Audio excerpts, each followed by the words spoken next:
Hi everyone, I'm Zach with Quarts and Lug Nuts, and today we're working on a Subaru Ascent.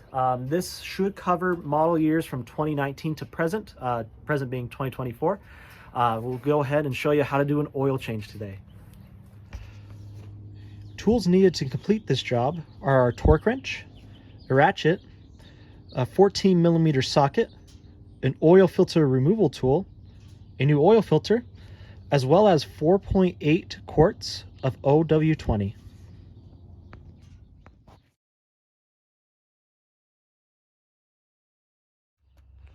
The first step to this oil change is to allow air into the oil filter. Now the reason for this, and for most oil filters that are located on top of the engine, is to allow that air in and the used oil to go down into the oil pan. Doing this allows for an easier process, makes it cleaner for you, and is definitely worth your time doing first. So let's go ahead and let's remove this oil filter. Awesome. Now with the oil filter removed and that oil all drained down, we can go ahead and pop off the oil fill cap very carefully, just like so. Again, allowing air to go into the engine, so that way when we drain it, it can drain quicker and easier. So let's go ahead and let's head underneath the car. Okay, now that we are under the car, we see the oil pan and that bolt that we need to go ahead and take out. So I'm going to go ahead and turn off the flashlight real quick, grab our ratchet just right on here, and we'll go ahead and take it off. Alrighty, after a little persuasion, we got that bolt right up here all nice and loose. We'll go ahead, set our drain pan just like so. Go ahead, loosen up the bolt, and we'll get all the oil drained. Awesome. Now that all the oil is drained out of the engine, we're going to go ahead and put the drain plug bolt back on in. The torque spec for it is 31 foot-pounds. So go ahead and grab your torque wrench and make it happen. Perfect. Now with the drain bolt put back in, we can go ahead and take a clean rag, go ahead and kind of wipe up all the area in and around here. Just make sure that there's just no oil left. Don't want anything dripping on people's driveways or anything crazy like that. So we'll wipe down and we'll be good to go. Alrighty, now with the oil drained, we went ahead and kind of cleaned up this little area here with a rag. And then we have our new oil filter right here. Now, something important to do with every oil change is make sure that the seal on this matches up with the seal on that.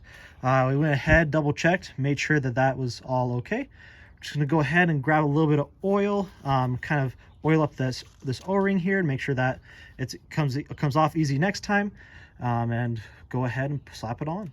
Alrighty, now that everything's hand tightened here and kind of cleaned up, we can go ahead and start putting in the new oil into the engine. Again, the oil capacity for this with the new oil filter is 4.8 quarts, and the viscosity is OW20. Awesome. Now that we've put 4.8 quarts of oil into here, go ahead and just set this down right here on my mat, and we're going to go ahead and check the dipstick. Now the dipstick is just right on over here. It's right here, so let me go grab a rag real quick and we'll check it out. Looking at the oil level, it's right at that top dot and it is ready to go. Awesome, awesome. Now with everything buttoned up, let's go ahead, close the hood, and let's start her on up. Now with the car started, we're just gonna double check, make sure that there's no warning lights, nothing crazy. All's looking good. So let's go ahead and let's reset the oil life. So to do this, with your foot off the brake, we're gonna go over here. We're gonna hit the start stop once and twice. So how are things stacking up? We're gonna turn off that radio, and the car is officially in its accessory mode. Now to change the oil life, we need to go to this screen right up here. Now the toggles we're gonna use are these ones right here, and what we're gonna do is we're gonna toggle on down to this screen. You're gonna hold the enter button, perfect, and then you're gonna scroll down to maintenance, engine oil. And traditionally Subarus, at least a lot of that I have seen, don't necessarily have an oil life notification, but you can always set one. The customer has asked us not to set one today, but all you gotta do, again, just using these toggles right here, you can go through and set an oil life for it. And that's how you do an oil change on a Subaru Ascent. Hopefully this video was helpful. Hope you all have a good day.